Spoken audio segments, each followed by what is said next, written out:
Llamemos a los ángeles de Dios y al Espíritu Santo. Ángeles de Dios, vengan y tomen mi frente para imprimir en mí el Espíritu Santo, y así infundirme la luz para poder comprender las verdades y el bien que estos escritos contienen. Luz de la sabiduría eterna, revélame el misterio de Dios Padre y Dios Hijo, unidos en un solo amor.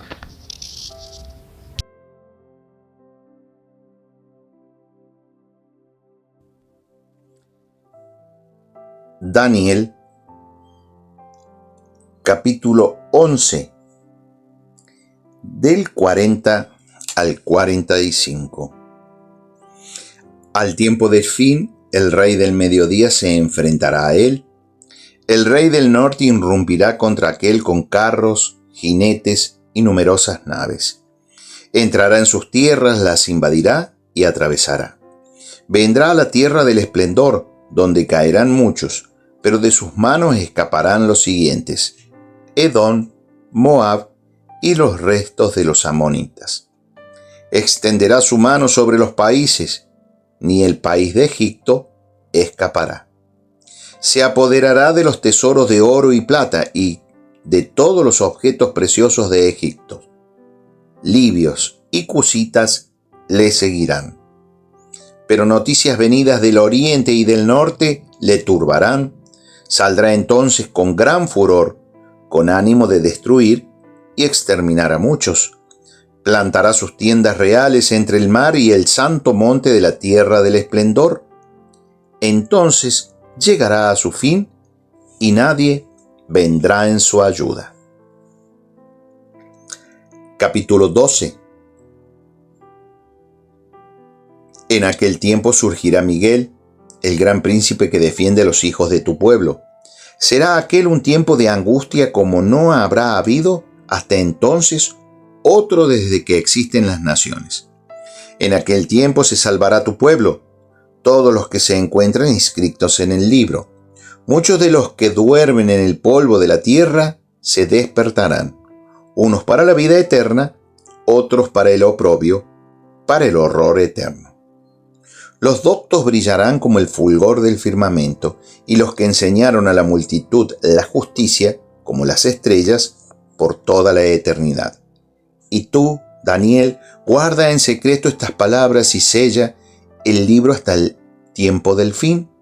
Muchos andarán errantes acá y allá, y la iniquidad aumentará. Yo, Daniel, miré y vi a otros dos que estaban de pie a una y otra parte del río. Uno de ellos dijo al hombre vestido de lino que estaba sobre las aguas del río: ¿cuándo será el cumplimiento de estas maravillas? Y oí al hombre vestido de lino que estaba sobre las aguas del río jurar, levantando al cielo la mano derecha y la izquierda, por aquel que vive eternamente. Tiempos y medio tiempo, y todas estas cosas se cumplirán cuando termine el quebrantamiento de la fuerza del pueblo santo. Yo oí, pero no comprendí. Luego dije: Señor mío, ¿cuál será la última de estas cosas? Dijo: Anda, Daniel, porque estas palabras están cerradas y selladas hasta el tiempo del fin. Muchos serán lavados, blanqueados y purgados.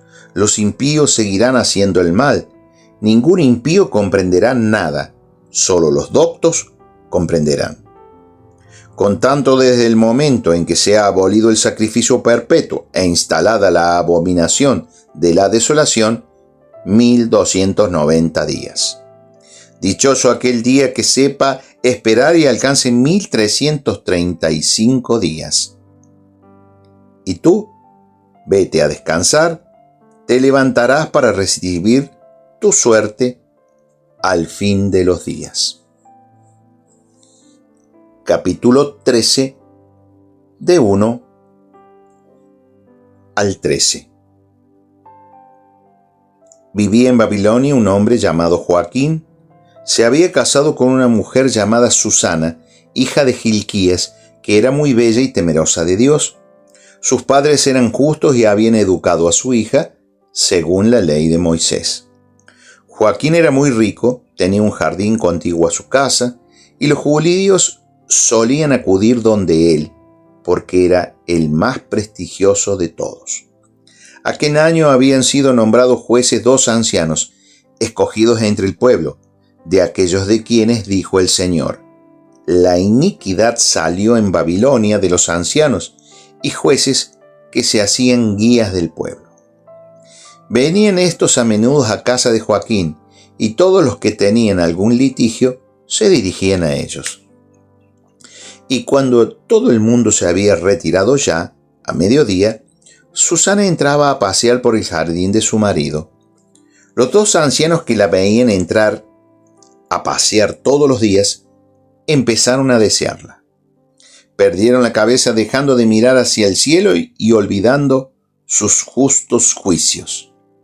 Estaban pues los 2 apasionados por ella, pero no se descubrían mutuamente su tormento, por vergüenza de confesarse el deseo que tenían de unirse a ella, y trataban afanosamente de verla todos los días.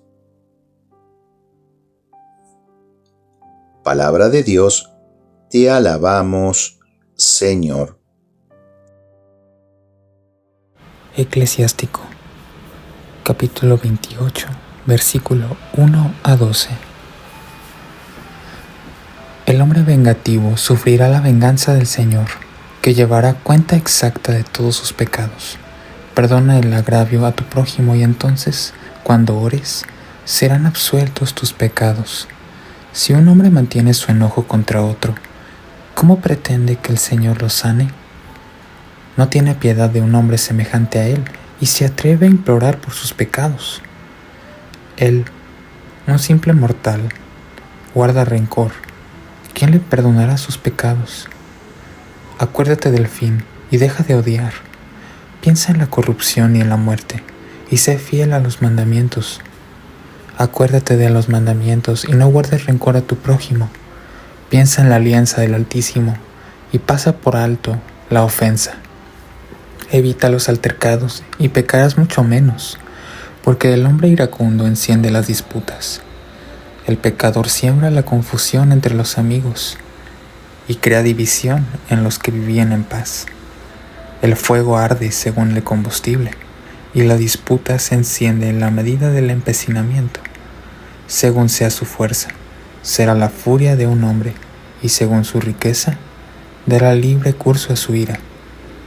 Una discordia repentina enciende un fuego, y una disputa precipitada hace correr la sangre. Si soplas una chispa, se inflama. Si le escupes encima, se extingue, y ambas cosas salen de tu boca.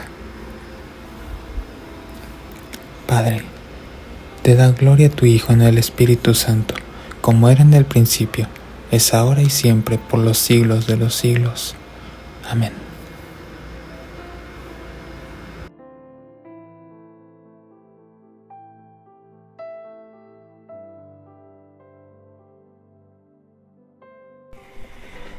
Epístola a los Hebreos, capítulo 11, versos 1 y siguientes. Modelos de fe en la historia sagrada. La fe es garantía de lo que se espera, la prueba de lo que no se ve. Por ella fueron alabados nuestros mayores. Por la fe sabemos que el universo fue formado por la palabra de Dios, lo visible de lo invisible.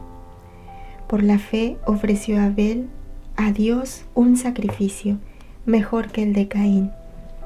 Por la fe fue declarado justo con la aprobación que dio Dios a sus ofrendas, y por ella, aunque muerto, sigue hablando.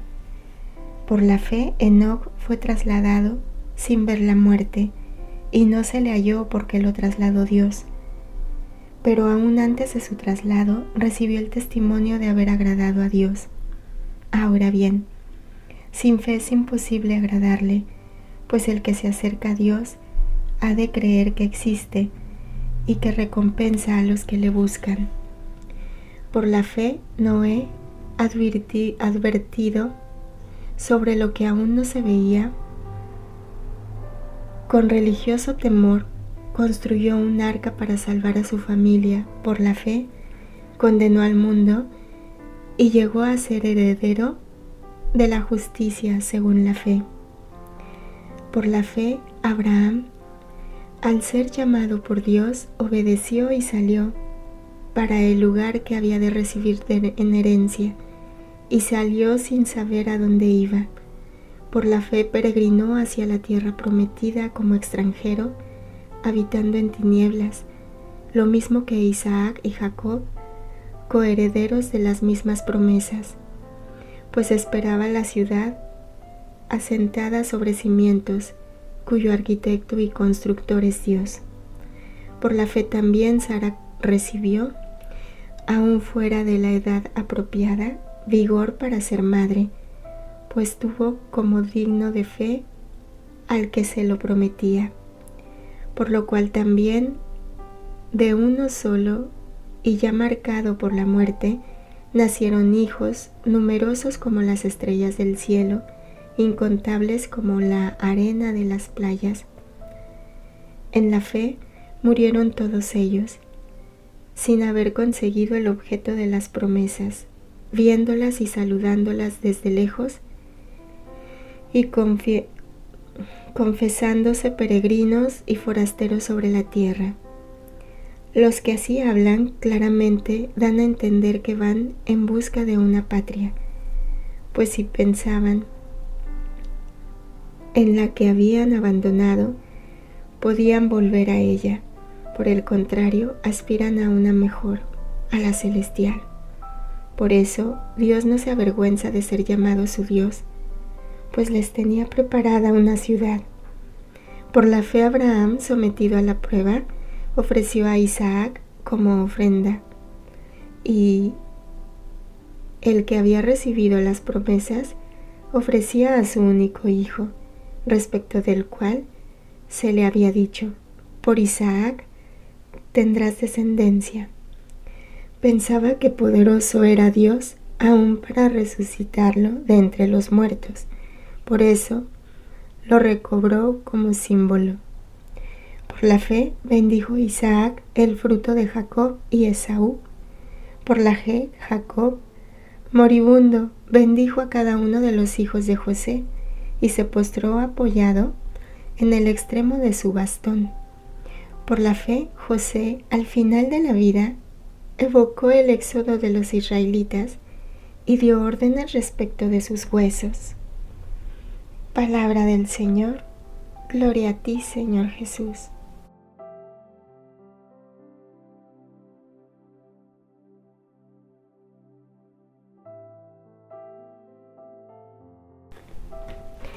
Reflexión día 321. ¿Qué harías si Dios se te apareciera y te dijera que va a haber una inundación y que tienes que empezar a construir un barco?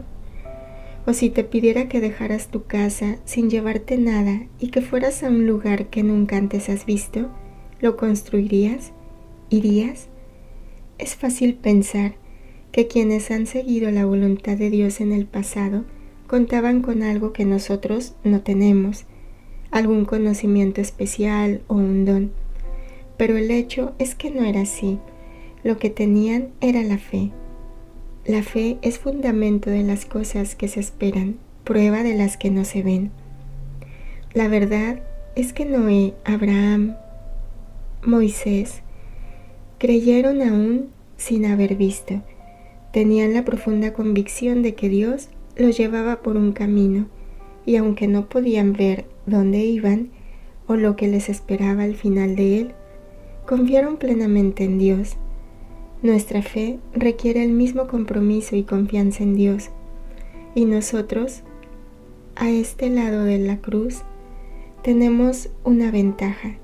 Tenemos las palabras y las obras de Jesús, que nos ha revelado al Padre. ¿Cómo te está pidiendo Dios que des un paso más en la fe?